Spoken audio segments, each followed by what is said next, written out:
Baiklah, selamat pagi buat teman-teman semua. Terima kasih atas kehadirannya. Untuk pagi hari ini kita akan melakukan presentasi mengenai metode HPLC.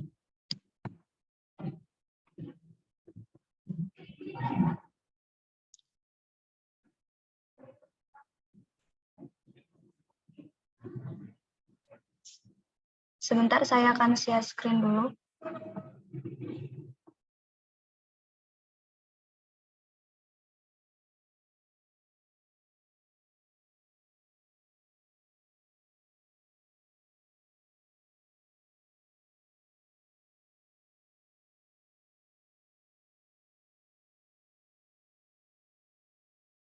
Baiklah, apakah sudah kelihatan? Saya akan mulai. Baiklah, kita akan melakukan presentasi pada mata kuliah analisis zat gizi mikro dengan tema prinsip kerja instrumen yang digunakan dalam analisis zat gizi, yaitu metode high performance liquid chromatografi atau disingkat dengan HPLC.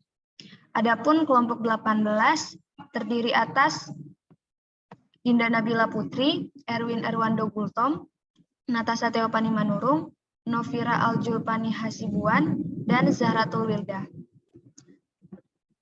Baiklah, untuk pendahuluan metode HPLC atau High Performance Liquid Chromatografi akan disampaikan oleh teman kita, Dinda Nabila. Kepada Dinda, saya persilahkan.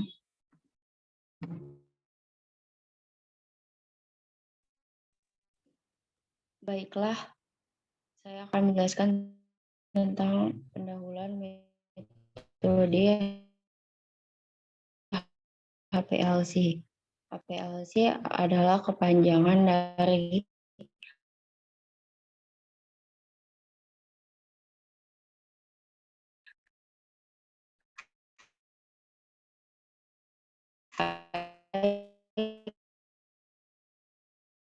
Performance Liquid Chromatografi atau kadang disebut dengan HPLC, yang dimana sebuah teknik analisis untuk membedakan zat atau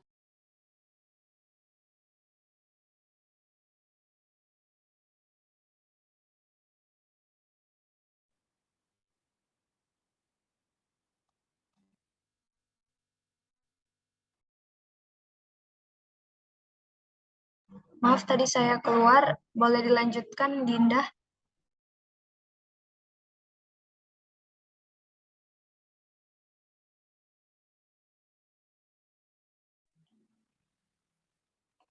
Baik, saya akan melanjutkan. HPLC merupakan tipe kromatografi kolam yang secara luas digunakan di farmasi. HPLC ini sangat berguna untuk menentukan kadar dan kadar zat terkait obat. Secara umum, HPLC digunakan untuk memisahkan komponen zat dalam obat. Selain digunakan di bidang farmasi, saat ini banyak vitamin yang dianalisis menggunakan HPLC seperti vitamin A, D, E, K, vitamin C, dan vitamin B sebagai metode resmi dan tidak resmi. Kromatografi, liquid kromatografi yang dikombinasikan dengan spektrometer massa telah menambah dimensi baru pada analisis vitamin. HPLC standar umumnya digunakan sebagai metode analisis resmi untuk vitamin A dan sebagai metode pengontrolan kualitas untuk vitamin C. HPLC atau UPHPLC termasuk alat yang membutuhkan biaya pembelian atau pengeluaran modal yang tinggi. Namun, alat ini dapat digunakan untuk menganalisis hampir semua jenis vitamin.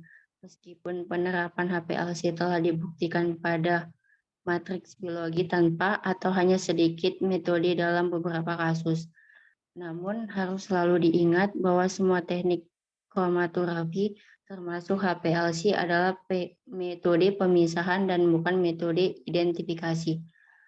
Oleh karena itu, ketika akan melakukan adaptasi metode HPLC terhadap matrik baru, perlu dilakukan pengujian identifikasi puncak dan kemurnian yang merupakan langkah penting dari adaptasi atau pengembangan metode. Selanjutnya, saya kembalikan kepada Natasha Teopani. Baiklah, terima kasih kepada Dinda Nabila. Selanjutnya, Untuk prinsip kerja HPLC secara umum akan disampaikan oleh teman kita Novira. Kepada Novira, saya persilahkan. Baik, terima kasih moderator. Selanjutnya yaitu prinsip kerja HPLC secara umum. HPLC merupakan jenis dari kromatografi kolom dan bekerja dengan prinsip yang sama. Prinsip utama dari kromatografi kolom adalah adanya adsorpsi ataupun penempelan permukaan dari larutan atau cairan sampel ke dalam larutan melalui fase diam yang menyebabkan adanya pemisahan larutan dengan larutan. Tingkat absorpsi tergantung pada afinitas dari fase diam dan fase seperti silika, campuran sampel yang terlarut dalam cairan larutan dipompa. Inilah yang dinamakan fase geraknya, yaitu analit masuk ke dalam fase maka bergerak melewati fase diam dengan tekanan yang tinggi. Fase diam terdiri dari kolom atau disebut juga kolom HPLC. Ketika sampel lewat pada kolom, maka akan berinteraksi dengan dua fase tersebut, yaitu fase diam dan fase gerak. Prinsip kerja HPLC adalah pemisahan komponen berdasarkan kepolarannya. Setiap campuran yang keluar akan terdeteksi dengan detektor dan rekaman dalam bentuk kromatogram, di mana jumlah puncak menyatakan jumlah komponen, sedangkan luas puncak menyatakan konsentrasi komponen dalam campuran pada fase diam dan fase gerak pemisah. Pemisahan ini dihargai oleh kekuatan interaksi dan kepolaran. Bila analit lebih polar, dia akan menempel ke fase yang lebih polar. Bila fase diam lebih polar, maka analit akan menempel banyak di fase diam. Akhirnya, akan menciptakan fase pemisahan-pemisahan. Deteksi menggunakan detektor UV vis akan mengenali pemisahan analit ini setelah melewati kolom HPLC. Sinyal akan dikonvensi dan direkam oleh komputer dan ditunjukkan menjadi kromatogram. Demikian prinsip yang digunakan dalam metode HPL. Baik, saya kembalikan. Baik, terima kasih kepada Novira. Untuk selanjutnya, instrumen dalam metode HPLC. Untuk bagian-bagian instrumen HPLC akan disampaikan oleh teman kita Erwin. Kepada Erwin, saya persilahkan. Oke, baik.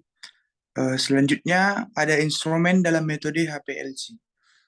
Yang pertama ada bagian-bagian instrumen HPLC, yang dimana yang pertama ada wadah fase gerak dan fase gerak.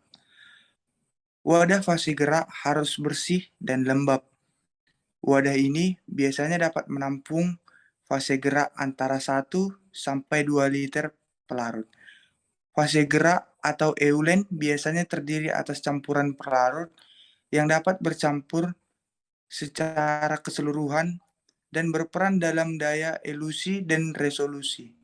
Kemampuan elusi menurun dengan meningkatnya polaritas pelarut. Fase gerak sebelumnya digunakan harus disaling terlebih dahulu untuk menghindari partikel-partikel kecil ini. Selain itu, adanya gas akan berkumpul dengan komponen lain, terutama di pompa dan detektor, sehingga akan mengacaukan analisis.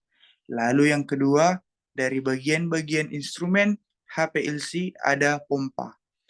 Pompa yang digunakan mempunyai syarat seperti pompa harus inert terhadap fase gerak.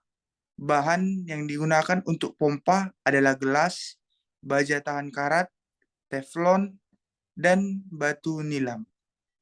Pompa memberikan tekanan sampai 5000 PSI dan mampu mengalirkan fase gerak dengan kecepatan alir 3 ml per menit. Bertujuan privet yang digunakan harus mampu mengalirkan fase gerak dengan kecepatan 20 ml per menit. Lalu yang ketiga ada injektor, yang dimana injektor ini dibagi menjadi 3 bagian ataupun 3 macam, yaitu yang pertama ada stop flow atau yang dikenal dengan aliran dihentikan. Injeksi dilakukan pada kinerja atmosfer sistem tertutup dan aliran dilanjutkan lagi. Yang kedua ada septum, digunakan pada KT sama dengan yang dilakukan pada kromatografis gas, dapat digunakan pada kinerja 60-70 atmosfer, tetapi tidak tahan dengan semua pelarut kromatografi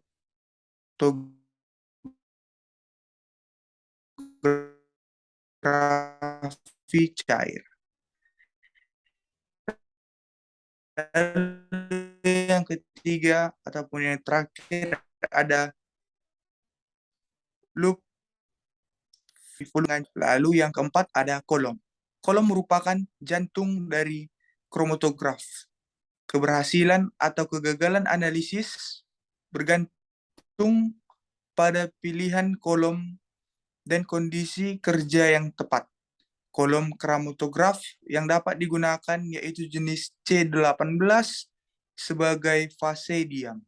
Lalu yang kelima ada detektor. Diperlukan untuk mengindra adanya komponen cuplikan di dalam Euler kolom dan mengatur jumlahnya. Jenis-jenis detektor yaitu UV atau Phase Reflective Index atau RI detektor, konduktivitas detektor, elektronia detektor, PDA, ELSD, dan MS detektor. Berikut adalah gambar instrumen dan cara kerja HPLC. Demikian, saya kembalikan kepada moderator. Baik, terima kasih kepada Erwin. Untuk selanjutnya, mengenai cara kerja instrumen HPLC akan disampaikan oleh teman kita, Zahra. Kepada Zahra, saya persilahkan. Baik, terima kasih moderator.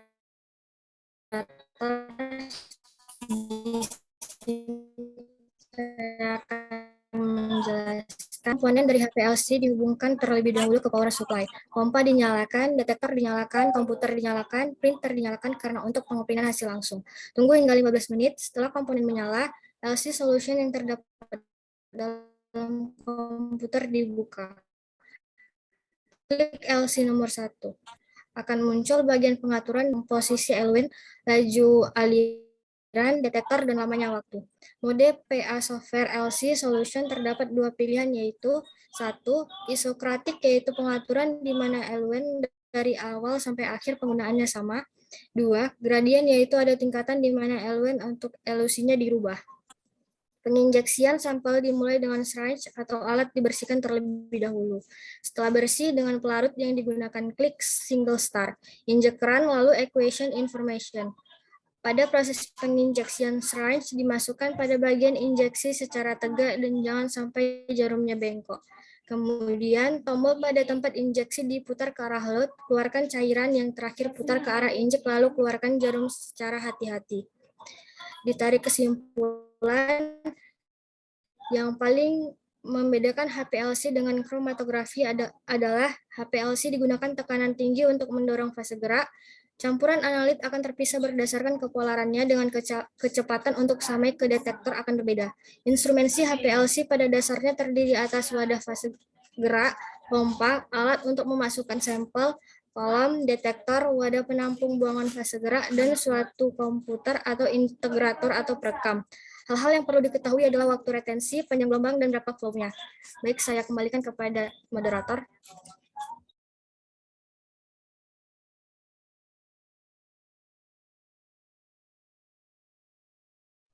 Baik, terima kasih kepada Zahra. Selanjutnya, mengenai contoh analisis zat gizi dengan metode HPLC akan saya sampaikan. Kami mengambil contoh analisis vitamin A untuk yang digunakan dalam metode HPLC ini. Jadi tahapannya ada sampel di mana bahan pangan sumber vitamin A dan karoten yang ditentukan berdasarkan kandungan vitamin A atau karoten yang tinggi menurut daftar komposisi bahan pangan pada tahun 1972. Dan bahan pangan ini diperoleh dari pasar. Kemudian jumlah sampel yang dianalisis adalah sekitar 100 jenis bahan pangan sumber vitamin A dan karoten. Kemudian cara penanganan sampel. Untuk sampel sayur dan buah dibeli secara bertahap supaya kesegarannya tetap terjaga. Namun kalau untuk sampel pangan hewani seperti daging dan ikan dibawa ke laboratorium dan langsung dianalisis. Dan lenggang waktu analisisnya itu adalah 2 hari. Kemudian data analisis. Analisis yang dilakukan dengan membandingkan tinggi puncak grafik beta-karoten atau vitamin A dengan peak atau tinggi puncak standar dikalikan dengan konsentrasi masing-masing standar dan deskriptif. 1 iogram vitamin A sama dengan 3,33 SI atau standar internasional vitamin A. Sedangkan 1 IU beta-karoten dihargai dengan 1,67 SI beta-karoten. Berikut adalah tabelnya. Hasilnya adalah kandungan vitamin A dan karoten beberapa jenis daging dan jeroan per 100 gram. Dari data yang kita dapat di sini, hati ayam dan hati kambing menunjukkan kandungan vitamin A yang lebih tinggi dibandingkan dengan hati sapi dan hati bebek. Kemudian dilanjutkan dengan analisis kandungan vitamin A pada 100 gram ikan. Ditunjukkan bahwa ikan lele memiliki kandungan vitamin A yang lebih tinggi dibandingkan ikan jenis lain. Kemudian selanjutnya, kandungan vitamin A dan karoten pada bahan pangan lain per 100 gram. Dari tabel berikut, dapat dilihat bahwa minyak ikan merupakan sumber vitamin A yang paling tinggi. Baiklah, demikian presentasi yang dapat kami lakukan. Kurang lebihnya kami mohon maaf. Saya tutup presentasi ini. Selamat pagi buat teman-teman semuanya. Terima kasih.